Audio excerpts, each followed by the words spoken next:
record to this computer. Hi, Coach Tony here for an interview with Marshall Hughes. Marshall is one of our most successful productivity coaches, having focused almost exclusively on Inbox Zero. We're going to use the format we've used for all the coaching Q&As, where we just go round robin and let other coaches ask Marshall questions. To frame it a little bit, though, for people, a couple of Q&As ago, we had Coach Scott Mader describe coaching as the spectrum, where on the one hand, you have pure facilitation with no advice giving, and on the other, you have basically training, where the client doesn't do anything unless they're told to do it. And so in that spectrum, Marshall, I think you're somewhere in the middle, where by becoming a subject matter expert on Inbox Zero, you have a set of exercises as kind of the default for clients to go through. And that's something I think people listening should know right off the bat. So Marshall, hello, and thank you for being here. Good morning. Thank you very much for having me. Gwen, could we start with you? Do you have a question? Well, I just was going to ask Marshall to introduce himself. Tell us a little bit about you and how you got into specializing in this kind of coaching. Thank you very much. So I'm Marshall. I am based in Melbourne, Australia, where it is currently 5 a.m. So that's why it's very quiet in my co-working space. My day job is I run a startup called Parcel, which is a on-demand delivery service where we get regular people to deliver to regular people. Father of 5, and I'm married, and I also do a bit of consulting and a few other things on the side. The relevant stuff. So my coaching experience started, I don't know how many years ago, when I found the Coach Me app. I think it was featured on a podcast with Tim Ferriss. So I think I was in my Tim Ferriss phase where I read the 4-Hour Workweek, and then that's what I wanted to do.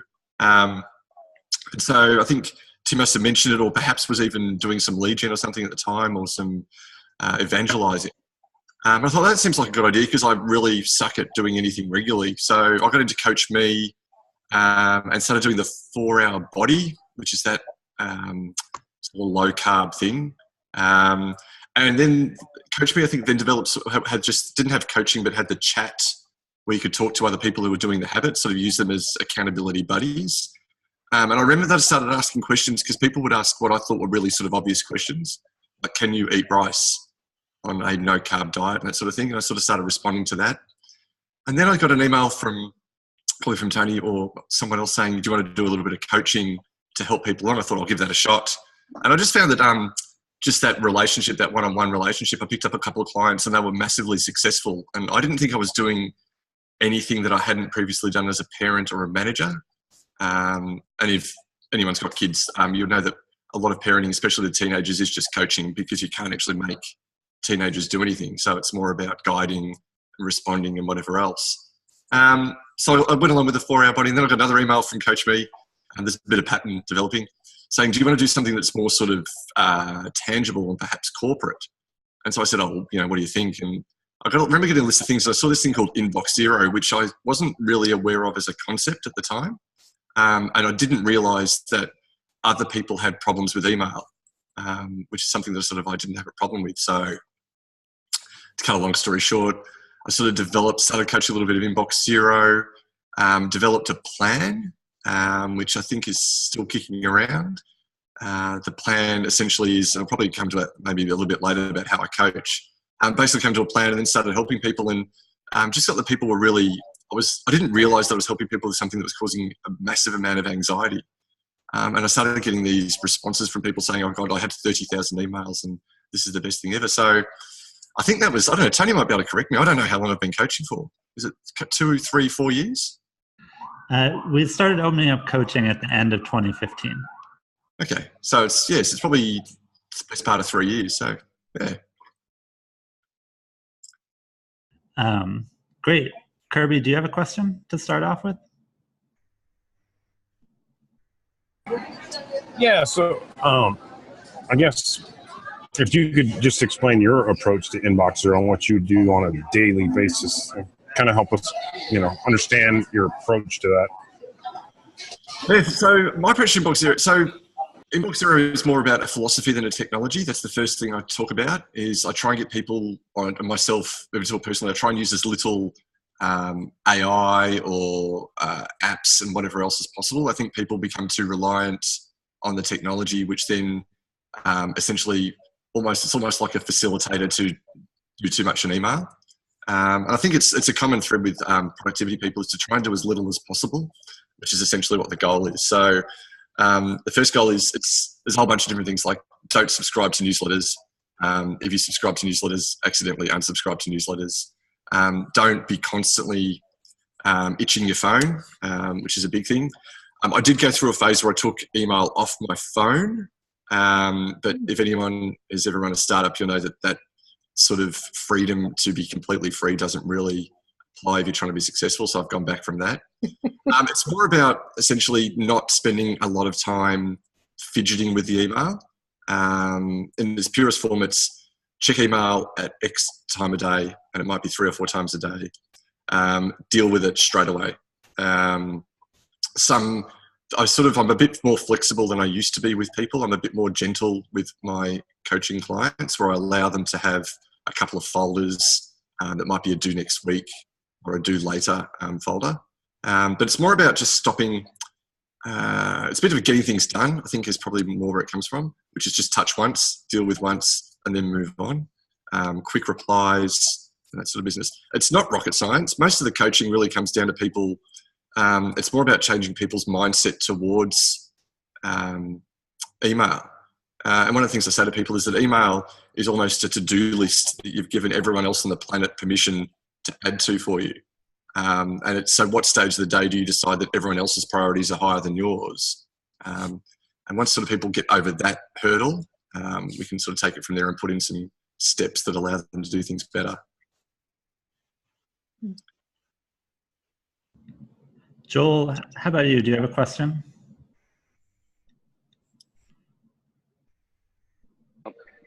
I was going to ask, what was, you're talking about other people setting priorities for you, and that clearly, I think, resonates with me because I do, some business coaching.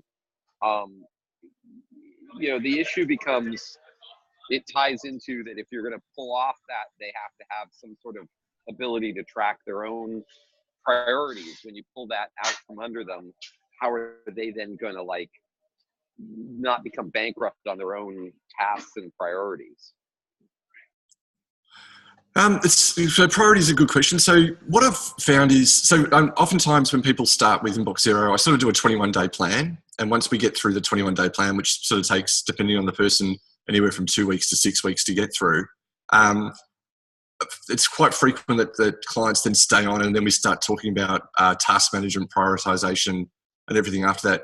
Once we've freed up some mental energy and some daily time to actually deal with people's priorities and put a proper prioritization thing in place. I find oftentimes with corporates is there is no, for individuals in a corporation, there essentially is no prioritization or task management flow. It's essentially email comes in, deal with it, then move on to the next thing, and hopefully during the day get your job done. So when we're talking about prioritization and what do you do, I usually talk to customers clients who don't have a process. Just let's do something really, really simple. Even if it's just have a notebook and just on a daily basis, just have a list. Let's not focus on trying to fix too many things at once. So I find when someone's come to Inbox Zero, that's what they feel they need to fix first. That's their biggest mental and emotional anchor. So let's try and free them up from that first and then move on to other things. Corporates are really interesting because so many people in corporates just don't feel they have any control over what they really do. And I find they tend to try and please a whole bunch of masters and end up pleasing none. So what we talk about is realistically, what are you going to get done? And which is probably stuff that I don't sort of class myself as a productivity coach necessarily. But what do you sort of talk to them about? What are you actually going to get done today? Is it worth promising 30 people you're going to do 30 things when you know that you're only going to get 3 of those things done? So what's a better way to manage expectations, which is another thing we do with the emails. It's things like constant autoresponders, which is a thing I really, really encourage people to do, especially if they're on the road. You talk to sales reps who spend 4 days out of 5 on the road. yet are trying to constantly respond to email and treat every email as urgent. So how do you do that? How do you better manage that? So again, bring it back to, if they're using a CRM, how can we use that? If they're using something like a Trello, then how do we best use that? As you were talking, I sort of latched on to this idea that people treat email as a to-do list that other people can insert things into. And it made me think about the Gretchen Rubin habit tendencies, which I don't know if we went over with you, Marshall, but essentially a lot of it comes down to how people respond to external accountability. And so we get some clients that really react well to a coach telling them what to do, because they're looking for external guidance and accountability. And in the Gretchen Rubin model, these would be called obligers. And then we got a different category of clients that really hate being told what to do because they don't react well to external accountability. And in the Gretchen Rubin model, they're rebels. And I was just wondering if just because of the goal itself, whether you tend to get a lot of obligers, if you can recognize that, because you seem to be very successful with a more directive approach than other coaches.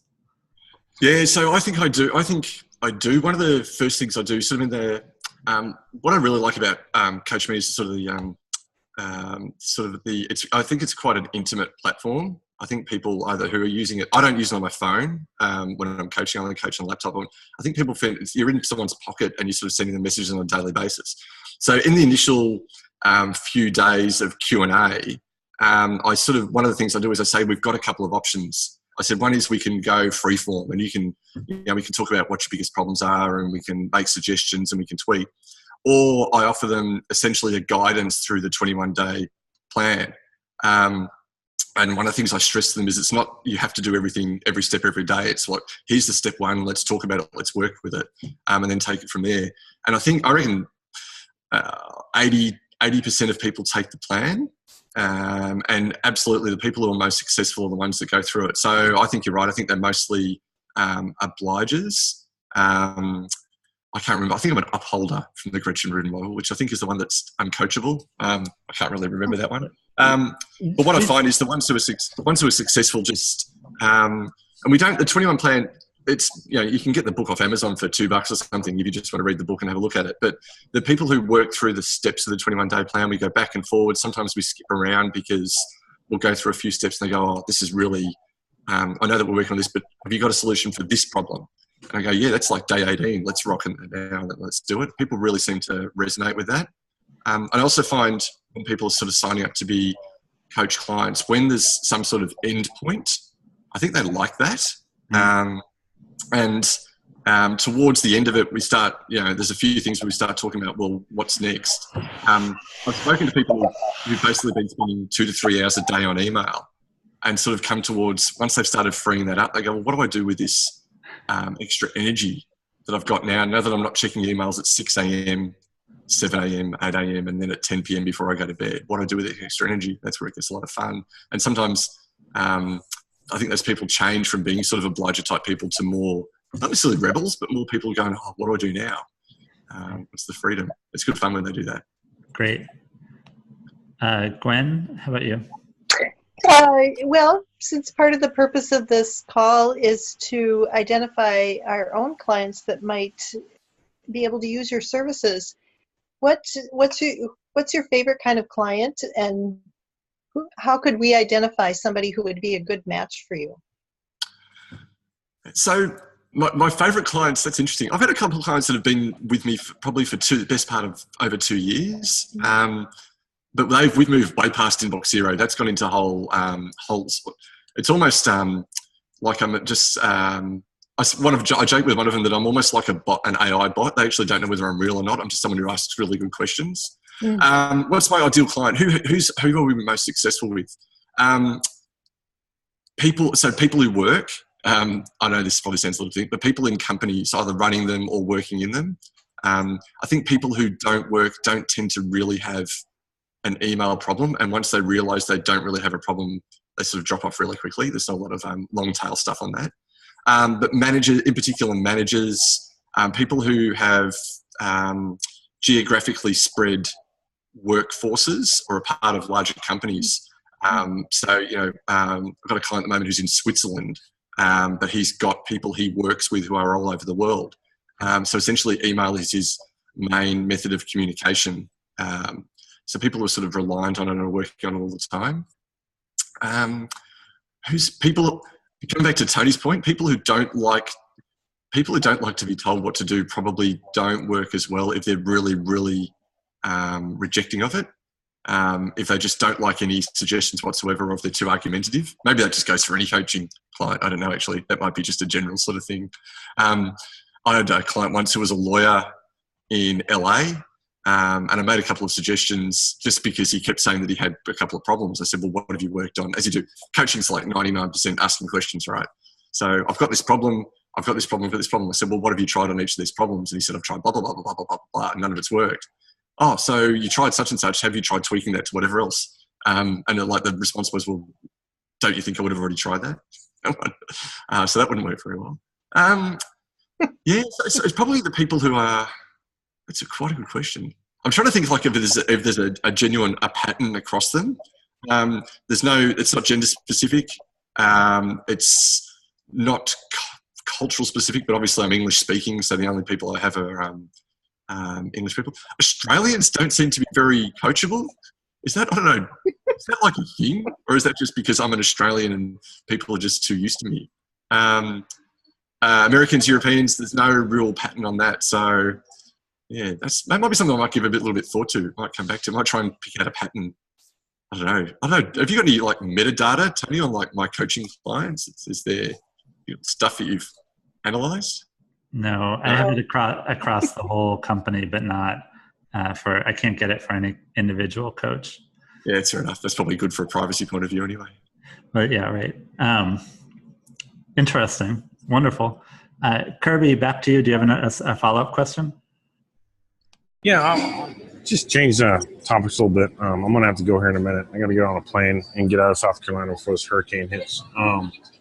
But I was wanting to know more about your techniques as far as recruiting and retention as far as Inbox Zero, because, I mean, once you teach the techniques, I mean, a client can pretty much manage themselves. I mean, they may need some accountability later. But if you can kind of walk through that, you know, do you get most of your recruiting through Coach.me? Is it something referrals? Referrals from other coaches? What are you seeing? What's working for you, and then how do you retain those clients afterwards? Yeah, so from a recruiting point of view, I actually accidentally, I think, switched myself off from Coach.me maybe about 12 or 14 months ago. And just stop receiving clients. I'd basically just use CoachMe as the platform. I do have some other things that I do, and I've sort of just rebooted that. I actually thought CoachMe had maybe just gone quiet, and then I got an email from Tony saying, hey, do you still want like more clients? And I thought, it was actually me who'd switched it off. I just hadn't. Again, it comes back to startup brain, having checked other things. I'm about to start doing some lead gen. So I'm about to put a webinar out. I've got a friend with 30,000 clients he's going to put the webinar out to in the US. We're going to do a few things like that. I do a corporate thing called Email Handyman as well. I might shoot Tony the link for the website after that. I've got this really simple, stupidly boring website which sort of fits in with the whole everything should be simple, everything should be as easy as possible. It's a 2-page website that I use to launch. On the question, so the recruiting thing, essentially I've just been totally dependent on CoachMe, so thank you very much, Tony. For the retention, so as we're going through the thing, as people are getting towards the end of the they start to feel that they've got email under control, as I said earlier, it sort of frees up that time, and it's like, well, what's next? And I actually think that one of the days from memory might even be what's next. So when I'm asking I ask for referrals in the plan, but only when I feel I've provided enough value to the client. So it's like, you've got everything under control, and now we're really, so part of the, my plan is to change the behavior of others as well. So especially in a corporation, you can't be a club of one with a positive email attitude. How do we stretch that? How do we expand that to other people, whether it's in your department, whether it's the people who report to you, or the people you report to. And so that's when I sort of started encouraging people for referrals, encouraging people to give me a testimonial, which I seem to get a lot of, and take it from there. And usually, just eventually, it's almost a natural progression in the conversation is, well, what's next? And then people say, okay, what else am I going to do? And that's when we might move into more, I think, less directive and more individual, how does this work coaching. So someone might say, okay, we've got an email under control now, but I never get my reports done on time.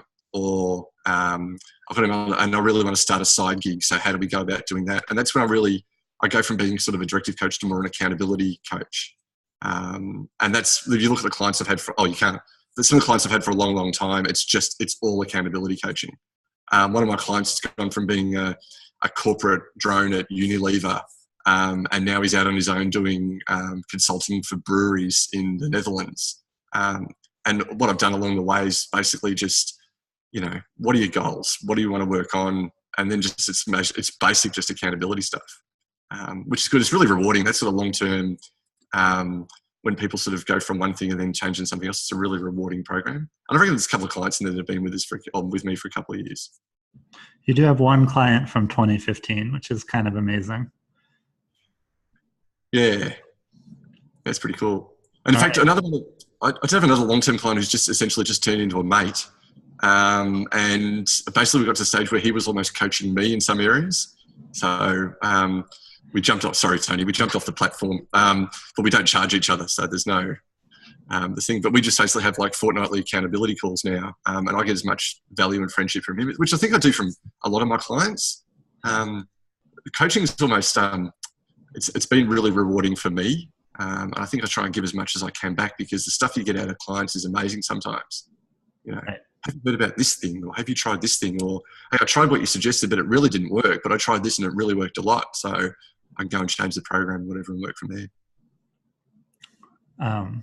Great. Joel, do you have a follow-up question?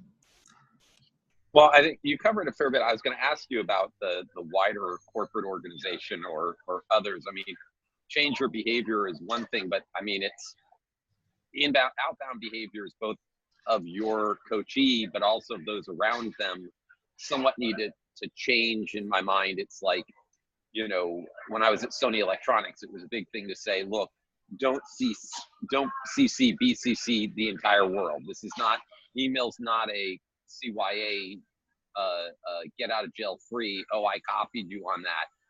If it's not contextually relevant to the party, they shouldn't be on the email. And if it's something that the world needs to know about, it probably needs to be in some contextual system, not in a Slack, a Podio, a something, not necessarily in, emails to the point where email bankruptcy is the inevitability. But how are you getting them to change their outbound behavior and then foster change within those around them to change the outbound behavior, so that it's not just everyone CC'd on everything so that no one can claim ignorance? Yeah, it's a good point. It's usually a gradual thing. So it's be the change you want to be in the world first, and then try and educate others. I was really fortunate. So through one of my coaching clients in the Netherlands, I got into a company called Email Handyman, which is a global corporate email training company. And I'm actually the Australian franchise, for want of a better word for that. And they have a slightly different program for corporates, which is when I talk to people who are in corporates and say, listen, I tried, I like the idea of A, B, and C, but it doesn't really work. It's too inflexible. How can we expand it? And I usually basically switch them onto the Email Handyman program then. And all that goal is around education. It's around within a company. If you get the feedback from some people saying, such and such said to me the other day, or my boss or one of my staff members said, geez, I used to be really hard to get hold of, and now they can come into my office and ask me questions, or now they can pick up the phone. Actually, pick up the phone is literally one of the steps in the program. It's funny you talk about the BCC, because it's one of the things where people usually, what I find in corporates is CC'd and BCC'd emails usually get auto-filtered anyway. And there is basically no value in sending that. what was, I can't remember the thing. We just call it covering your backside is essentially what a CC or a BCC email is. Yes, there was a disaster and we did have we did lose $1 million on a project, but I CC'd you on that email, so you should have known about it. So usually with the corporate people, it's about you be the change first, and then gradually and gently start to expand your sphere of influence, whether it's through the autoresponder, whether it's through the not replying instantly to emails. Instantly replying to an email is something that just encourages other people to continue bad behaviour. And you mentioned Slack. I'm mixed about Slack within an organisation. I know it's replaced some email, but I think it's a little bit like, I think it's actually increased. It's increased the noise within a lot of companies. So they've just sort of moved from email to Slack, and now Slack has sort of enabled much more to go on. I do see there's a place for it, and my co-founder and I use it because we're in different offices. But it's really about being the change. You've got to be gentle with the people in corporates. They sometimes they're not in a position to make all the changes we'd like them to make. So it's really then about modifying, letting them modify and create their own system that works, which is probably another one of my little catchphrases, which the system that works is the best system. So even in an ideal world, you only check email 3 times a day, but due to the nature of the corporation, or because they've got a head office in Ireland, but they're based in New York, they have to be checking email at 6 p.m. because that's when something or other happens. And that's just the way we run with it. The corporates are good because often they feel a lot of anxiety early. It's like, oh, what if I miss the really urgent, important email? And one of the things we say is, if you've got a child at school and they fall out of the tree and break their leg, the school doesn't email you. The school will phone. So if something seriously, urgently, really bad happens and you're the only person who can fix it, you'd have to expect that people aren't going to rely on emails to be the medium of communication in most cases. That's great. Makita, you joined late. We're just going round robin, giving coaches a chance to ask Marshall questions. Do you have a question?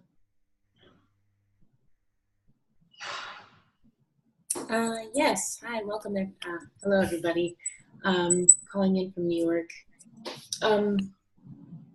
Marshall, I was wondering how you balance the Coach Me clients and the outside work so that you can maintain relationships and really provide that quality accountability with,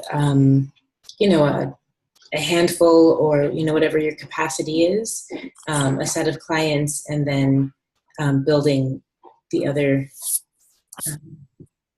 channels of income. Yes. So how do I do it? So I I do my Coach Me coaching first thing in the morning, because I find that it's the later it goes in the day, the less mental capacity I have to do coaching, because it can be at times not taxing, but you've got to give it 100%, right? So I usually do coaching sort of early, and depending on the day and depending on what the plan is, that can be anywhere from sort of 7 a.m. to 10 a.m. depending on how whatever else is going on. And it's a good time. I find it a good time in the morning because no one in everything else I do really expects me to be available first thing in the morning. So it's like it's a permanent thing in my calendar to get coaching done and then move on with the rest of the day. I've literally blocked off. I don't take appointments or calls in that blocked time for coaching. So I get it done first thing. I make sure that I've done all the things I do, contacted everyone, and do all the catch-ups and whatever else, and then I get on with everything else. That's ideal. Sometimes it doesn't happen and I end up coaching sort of later in the day and squeezing it in, which I don't really like. I think I mentioned earlier, I don't do any coaching at all on the app, just because I think I'm a different person when I'm using my phone as to when I'm typing. I think I am more, fluent, perhaps. I think I make more sense when I'm typing on a keyboard than I do on a phone. Also, it's easier to sort of scroll back and see what someone said previously so that I'm not missing things. That's an ideal world. Oh, the other thing is I take Sundays off. I don't coach on Sundays, so my clients know that. So basically, ideally Sunday is a screen-free day, but that doesn't normally happen. But I do say to people, you're not going to get a message from me at all on Sunday, which depending on where they are can actually be their Saturday night or their Sunday morning, whatever else. So it doesn't really matter. Great, thank you. Yeah, Marshall, I was planning to tag on to that a little bit. You're in actually a very tough time zone for a lot of our customers, where your work day is when a lot of us are asleep or sort of out of work, or like, into our evenings. So how do you handle that? Is there anything you need to work around? Any expectations you need to set? Any problems it causes for clients? So I actually think that because due to the asynchronous nature of Coach Me, I actually think it works really, really well for me, because essentially, look, obviously it's slightly different for everyone, but essentially what happens is someone will send me a message knowing that I'm pretty regular in getting back to them at a certain time, which essentially, because there's that expectation, there's that rhythm. It's like someone, especially if they're on the plan, someone will receive the next day's thing when they wake up, even though I sent it while they were asleep. So get up, do whatever you're going to do, check into Coach Me. Okay, today's thing is blah, blah, blah, blah, blah, and let's do that. Then they've got the whole day to do it, check back in, let me know they've done it. They go to bed, I get up, read the message, and then set the next day. I think it works. I actually think it's advantageous for me, especially in the US and Europe. And it makes me wonder, that's when I've had my Australian clients, that sort of, I wonder whether actually being in the time zone hasn't been an advantage. I think one of the things I do is really straight away with the client, I always set the expectations. I say, okay, you're in, doesn't matter where you are, but this is when I'm going to log in, which is whatever time, I can't remember universal time, it's like 9 a.m. or something, or 9 or 10 universal time. So they know that that's when that's going to happen. And especially as a habit coach, it's like setting an example as well. When they can see, oh, he checks in every day, that's something that a coach should do. That's something that the platform enables. They do that. So I've never felt it to be a disadvantage.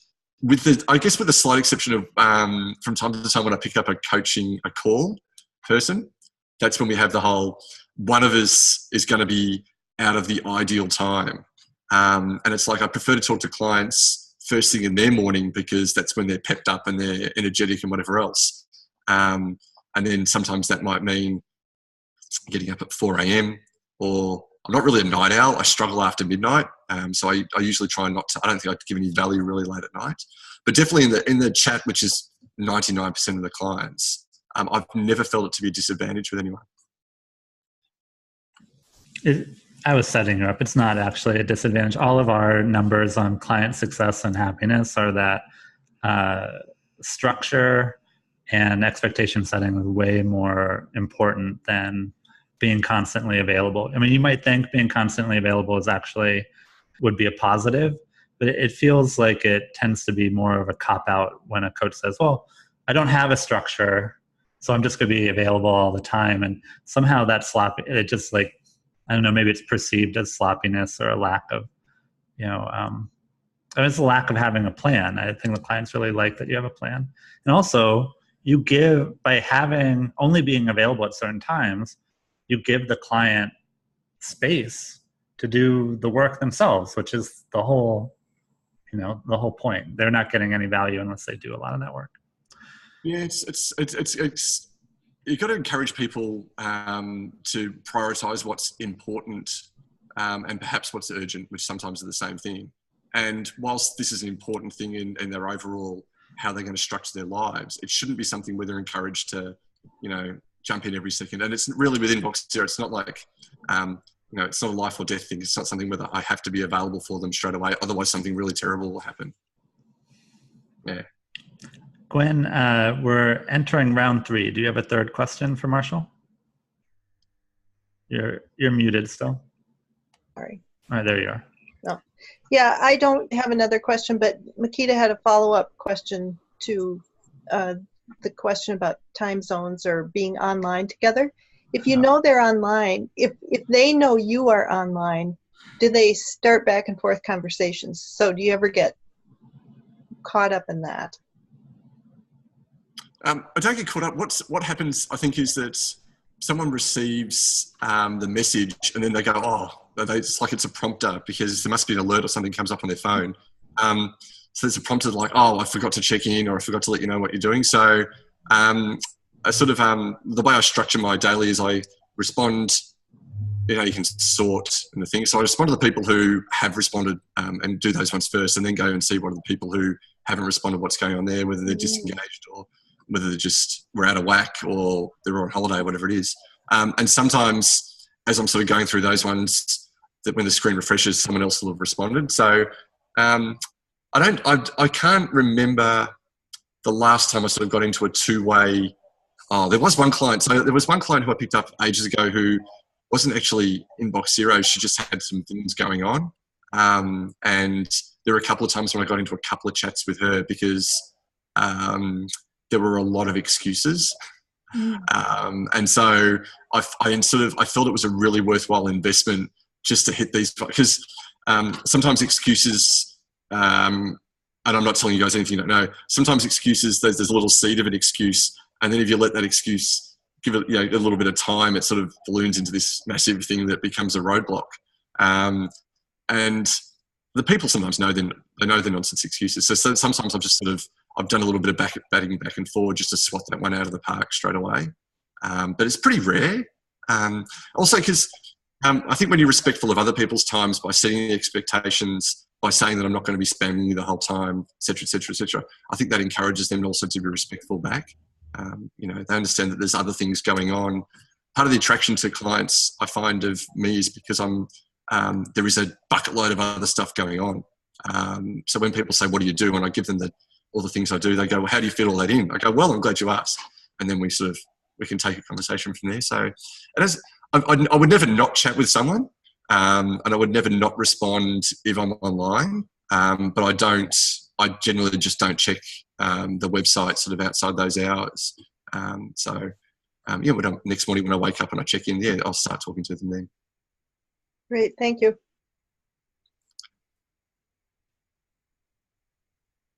You're Kirby, I'm just going to pass over you. It looks like you're headed towards your flight. Joel. Yeah, I'm bored. Great. Joel, do you have a third question? Yeah, I wanted to see if you had anything other than autoresponders. Automations become a bigger thing these days, with clients be able to do more via automation. And I'm wondering if beyond the autoresponder, if there's any unique automations you've kind of gotten involved with. Yeah, no, sometimes I encourage people to get onto something like Unroll, Unroll.me, which is it's sort of a pre-email filter where it gives them a digest.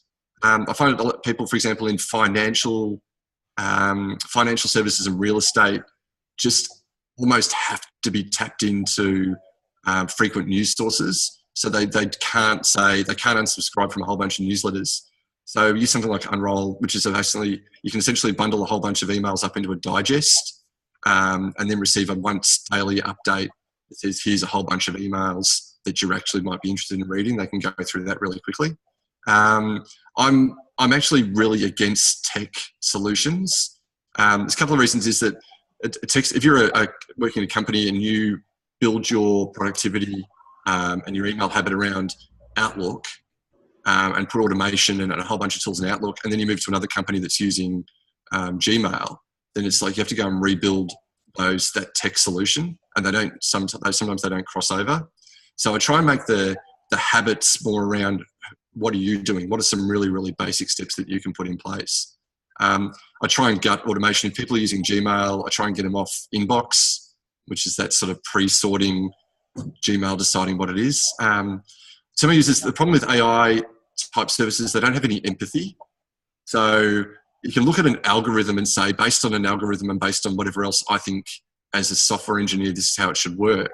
But individuals, especially with something like email, need that sort of, it's a little bit more touchy-feely. So I really discourage that. I'm trying to think what technology I do encourage. I think there's none. I think Unroll.me or a similar sort of subscription service is probably the only one. Autoresponders I see as a really sort of low tech solution, because it's either on or off. It's pretty binary. What about canned responses? See, if you're sending canned responses, why are you responding to the email in the first place? That's more the problem. I know I am currently, sorry, Joel, I am testing on my personal account the Gmail thing where when you start typing, it tries to guess what you want to say next. So I'm testing that out. So that's, I guess, sorry, to answer your question fully, Joel, I'm constantly testing new technology. So every time a new bright and shiny email app comes out on the App Store, I download it. I run all the sort of lab stuff in Gmail, and I run Outlook for my consulting. So I'm using both major platforms all the time. So I constantly test. I'm not a Luddite. I only put a email technology in if it's making it better. Canned responses are interesting because one time when canned responses are really advantageous is if you find yourself sending a lot of the same emails all the time as an outbound. So for example, a sales rep, canned responses are gold for sales reps because usually a sales rep will have a process that a customer flows through. So didn't respond to email 1, here's email 2 and whatever else. And if the CRM isn't smart enough to pick that up, if their sales management platform isn't smart enough, canned responses are really good. I actually use those for parcel because we have this thing where we onboard individuals and they all get the same welcome email. So I obviously don't type that all the time. But it's usually, if you're sending canned responses to emails and if they're internal emails, do you have to respond? It's one of the pay it forward things we talk about. Sometimes you don't have to respond. If someone says, just for your information, to let you know that the company picnic is on Friday, and they send that to everyone in the company, you don't all have to respond to the email saying, thank you very much, look forward to seeing you at the company picnic on Friday. It's a safe assumption in a lot of places that all our email we send is read.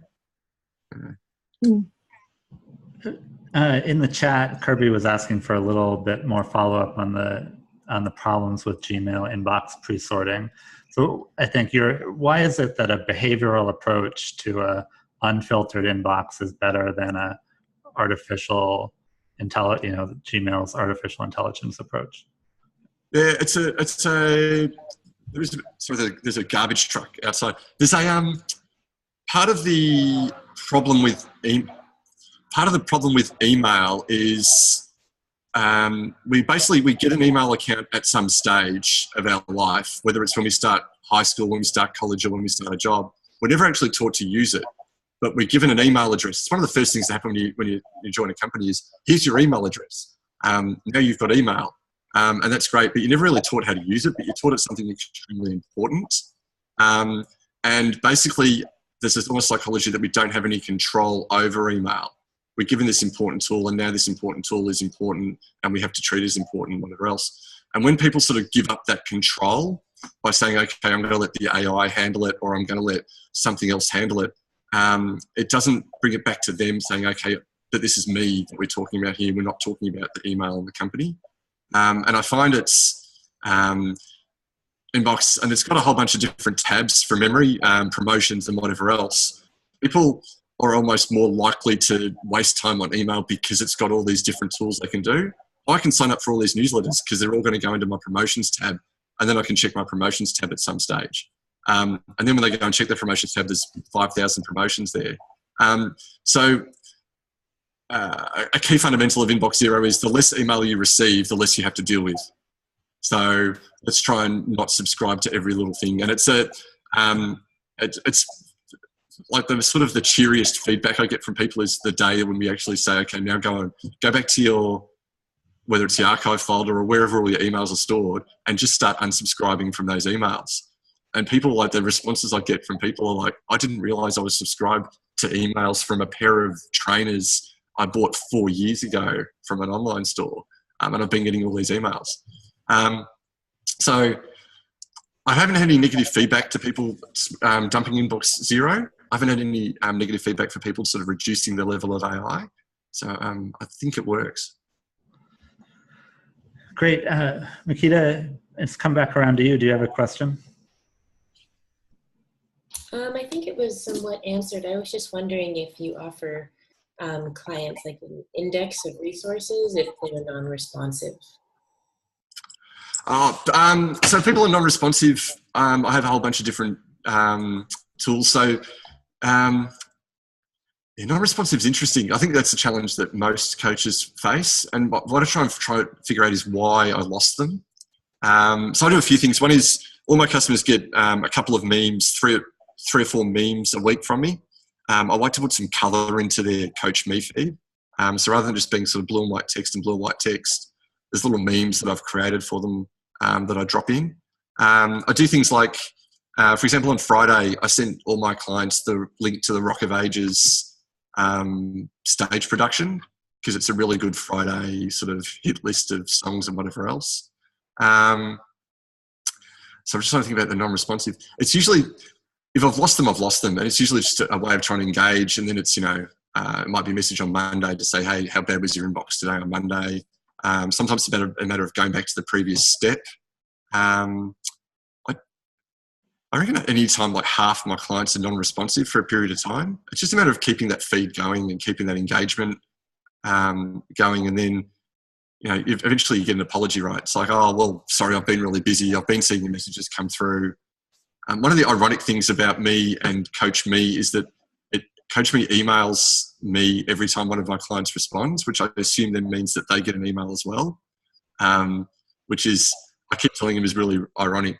And I actually, cover your ears for a sec, Tony. I actually auto-filter all my Coach Me emails straight to the read column. I actually don't read them at all. And I try and encourage my customers sort of not to engage to me through email, because then I'm just adding to the problem. So yeah, get into the app and coach me. Just as a matter of policy, I skip all product feedback in these meetings. It's just a place to ask questions to you, Marshall. I feel like if it devolves into telling us how to change the product. No, I would never do that. That's a rabbit hole. I'm curious how your definition of inbox has changed over time. I'm more and more, I'm realizing I might have double-digit inboxes. Definitely Slack and email, but the reality is I have 2 emails. Then I have, and even though my email address is everywhere, people want to DM me on Quora, Twitter, LinkedIn, and just it's everywhere. Trello is its own for us, its own inbox sometimes. How do you approach number of inboxes as a problem in Inbox Zero? Yeah, that's so. When people talk about what's causing them anxiety, it's almost always the traditional email. It's rare for me to talk to someone whose anxiety is around I'm getting too many messages through Slack, Telegram, Messenger, and everything else. That's quite rare. And I think it's because the user experience on the platforms that we're using for instant messaging is just a better user experience. Like Slack, for example, just has a whole bunch of different ways you can decide how you interact with it. Slack, I think Slack from the day it was developed just to be more of a fun platform. And there's very few people who would describe email as a fun platform. Part of the challenge around email is its ubiquity. So pretty much everyone over the age of 18 has an email address. So you can't get away from it, whereas I can get away from Slack. I can choose not to communicate on Slack. I can choose to do what most people do, which is ignore LinkedIn messages, because most often they're just people who are sending friend requests and then trying to sell me something. So I can get away from that. So I usually when clients come to me, they're not talking about anything else except it's Outlook and it's Gmail. And there's always the people using something maybe a little bit different, but it's usually the traditional email that we're talking about. I've got a client at the moment though who is on way too many messaging platforms, and we've talked about the fact that I reckon 20 or 25 years ago there was like a universal message chat platform called ICQ or something, which you could sort of integrate everything to. I expect at some stage someone will come across with some way of doing that again. Maybe Slack might be the ones to do that. I know you can email and everything out of that. But yeah, so to answer your question, my definition of inbox is all about straight email, and that's really what the clients lead to. I'm yet to have someone come to me and say, I'm getting too many messages on Facebook Messenger, and that's causing me a lot of anxiety. But it goes back to what when you were answering Gwen's question about who is the right client for you, and you said a corporate person. Because there's a quote from the CEO of MailChimp that's essentially, email means they have a job. That email is everyone with a job has email and uses it and gets these problems, and then has a financial reason to get out of the problem. All right, we're getting near the end of the hour. For the three that are still on screen, does anyone have a strong desire to ask a question? Just raise your hand. All right, then I'll just ask the final question. I do see that you make a fair number of referrals. What prompts you to refer a client to another coach? So I tend to stick to my knitting. I think if you've got a client for long enough, I'll stick to your knitting. I might be an Australian. I know what I'm good at. I know what I'm not good at. And I don't. If people start talking about things that are outside my scope of experience or that I'm comfortable doing, I don't want to be the one to. I don't want to try and coach them on stuff I'm not good at. So if I'm at the stage of a relationship with someone, they say, geez, it'd be really good to talk about diet, or it'd be really good to talk about flossing, or whatever it is. I think it's just it's part of my role as being one of the coaches to do the best thing by them, and say, okay, I can see that you're moving into that area. I'm not the guy for that. I think you need to talk to whoever it is, or either refer to a direct coach or direct to them to the habit, and find the link for the habit and say, okay, in the habit, you can see there are 12 coaches there, and have a look at those and find one you like. I think one really good thing, one comforting thing about the platform is that I would never hesitate to refer someone to a accredited coach. I think the programs, from that point of view, the plan, the accreditation, everything is really, really high quality. So I have no hesitation, because you start to love your clients after a while, right? Because you become, you chain to them and you get them to this stage where they're ready to spread their wings and go off and get away from inbox zero and do whatever else. The last thing I want to do is to put them onto a bad experience. So I always feel comfortable that if someone's on the platform, then I can say, this is the person who will be absolutely great to help you and whatever else. Well, that's going to get cut up and put out in an ad. Thank you, Marshall. All right, everyone. I really appreciate that. We're getting towards the end of the hour. So big round of applause for Marshall. Thank you so much. I'm going to end the recording.